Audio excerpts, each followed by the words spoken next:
Chances are you've had to troubleshoot a data acquisition system before, and you don't know if the problem is with your transducer, with the signal conditioning equipment, or with the actual data acquisition device. Today I'm going to show you a tool that will help make troubleshooting much easier. This is our voltage transducer simulator, and it's an inexpensive tool to help you when you're troubleshooting.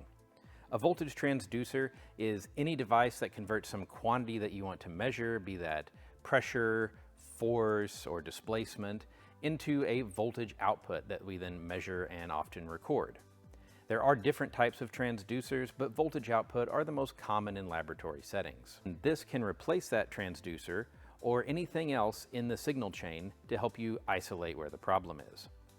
The voltage transducer simulator can simulate from -10 to 10 volts with a relatively precise output that lets you know whether the transducer is indeed the issue or whether the signal conditioner is indeed the issue.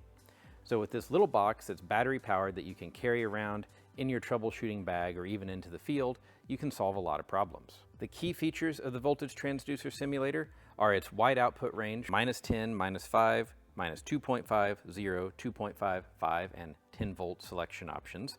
All easy to do with this big analog knob that you can work with gloves on even if you're in the field. It's got gold-plated binding posts that let you insert wires and clamp them down or plug in banana jack leads. And then on the side, we have a power switch that you can turn on, and if the power's good, you get a green LED. The entire unit is powered by a 9-volt battery that's contained in the back, and if that 9-volt battery is too low to provide a solid voltage output, it's going to not illuminate the LED. So even though you might be getting something on the output terminals, it's not going to be a quality signal. So as long as you see the green LED, you're good to go. Using the device is very simple. You just turn on the power switch, make sure you have the green light, and we recommend waiting 2 to 5 minutes for the output to stabilize. Then select your desired voltage using the knob, connect your load or device under test, and you're good to go. Just keep changing the voltage and observe the output of your device under test.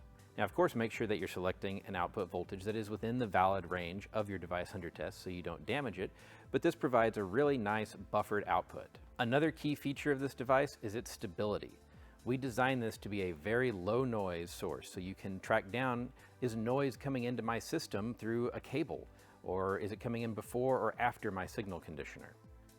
This is not millivolt accurate in terms of the absolute precision, but it is within generally a few millivolts of exactly what the selection is, and it is incredibly stable, which is the most important part for troubleshooting. We designed the voltage transducer simulator to be compact and rugged. It's very small, and it has just a few large, beefy controls on it, so you can throw it in your field pack if you're going out to work on a sensor in a remote area. The 9-volt battery provides a long time of operation before it goes bad, and again, you always have that indication whether the output voltages are indeed valid or not.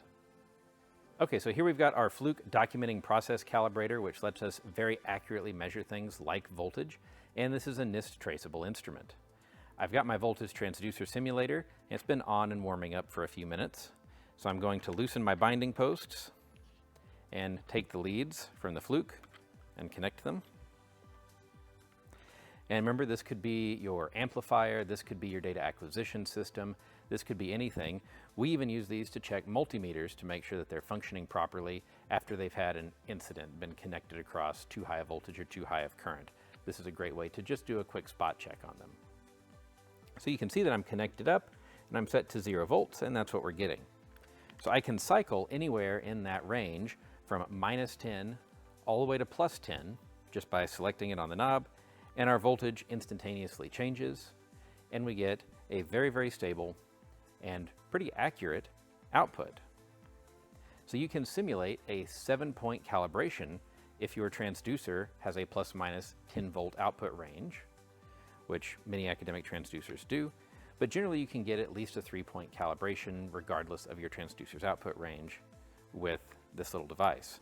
So not only can it help you calibrate amplifiers, troubleshoot, find noise sources, it's just a really handy tool to have in your bag. If you're ready to add another tool to your troubleshooting toolkit, the voltage transducer simulator is a great choice. It's relatively inexpensive, provides an accurate calibration output, and is easy to use even with just a little bit of training. Be sure to check out the documentation and the link down below to buy yours today.